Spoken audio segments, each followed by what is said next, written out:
عزیزانی که برنامه امامان وهابی شیعه رو از آغاز همراه ما بودند می‌دانند که 9 ماه گذشته، بیش از 9 ماه گذشته، در آغاز برنامه امامان وهابی شیعه نامه‌ای برای 3 تن از شخصیت‌های مطرح معاصر شیعه که در مقوله وهابیت، آنچه که به ادعای خود وهابیت مینامند، پیش دست هستند و تألیفات متعددی داشته‌اند، نامه‌ای فرستاده شد.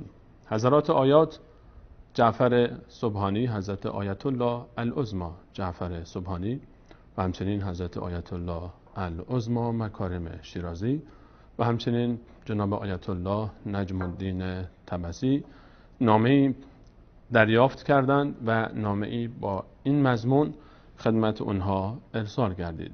نامه‌ای که برای آیت الله مکارم شیرازی ارسال شد، محتوای او اینگونه است. گرچه همه این 3 نامه‌ها با یک مضمون و محتوا بودند، اما نامه‌ای که برای آیت الله مکارم شیرازی فرستاده شد با این محتوا: بسم الله الرحمن الرحیم.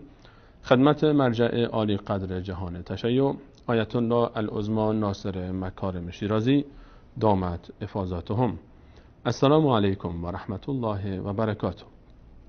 با توجه به تألیفات و تلاش‌های گسترده جناب عالی در نقد وهابیت و شناخت عمیقی که از منابع و باورهای امامان شیعه دارید، از شما درخواست داریم که برای تبیین حقایق و روشن شدن افکار عمومی شیعه و سنی حداقل 3 عنوان از ابواب کتاب التوحید، مهمترین تألیف عقیدتی شیخ محمد ابن عبدالوهاب رحمه الله را که به نظر جناب عالی تضاد بیشتر و آشکارتری با عقاید امامان 12 گانه شیعه دارد انتخاب نموده و خلاف آن را از گفتار صریح و صحیح و بی‌معارضه امامان شیعه اثبات نمایید و برای آنکه جای هیچ توجیه، ابهام و تردیدی باقی نماند، موکداً استدعا داریم که به نکات زیر عنایت فرمایید.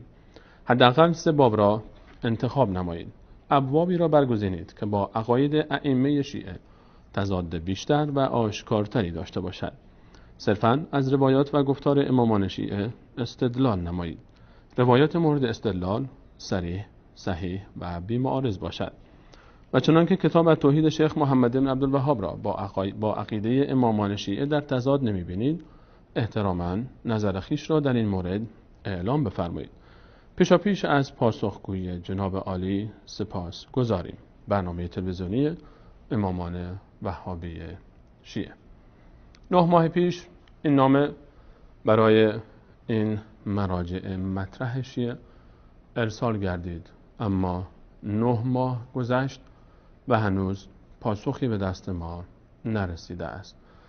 در این 9 ماه همه پدرانی که منتظر تولد فرزندان خود بودند، فرزندانشان به دنیا آمد، اما بینندگانی که جویای حق و حقیقت بودند در این 9 ماه منتظر بودند تا از رحم مراجع شیعه در حوزه‌های علمیه، از رحم حوزه‌های علمیه و دفاتر مراجع شیعه فرزندی برومند بیاد بیرون و بتونه که پاسخگوی بینندگان شبکه جهانی وصال حق و تمام شیعیان دوستدار حق و حقیقت باشه. اما گویی که دیر وقتی است این رحم عقیم شده و جز تدلیس، خیانت، تلبیس و دروغ چیز دیگری در رحم حوزه‌های علمیه و دفاتر مراجع شیعه با عرض پوزش وجود ندارد. وگرنه بعد از 9 ماه گذشتن و طی شدن 9 ماه از ارسال نامه ما امیدوار بودیم